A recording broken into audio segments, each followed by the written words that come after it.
முருகன் என்ற பெயரில் வந்த அழகே என்றும் புதியது.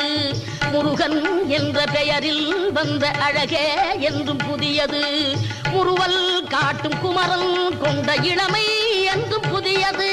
முறுவல் காட்டும் குமரன் கொண்ட இளமை என்றும் புதியது. உன்னை பெற்ற அன்னையர்க்கு உனது லீலை புதியது. உன்னை பெற்ற அன்னையர்க்கு உனது லீலை புதியது. உனது தந்தை இறைவனுக்கும் வேலும் மயிலும். உனது தந்தை இறைவனுக்கும் வேலும் மயிலும் புதியது. முருகா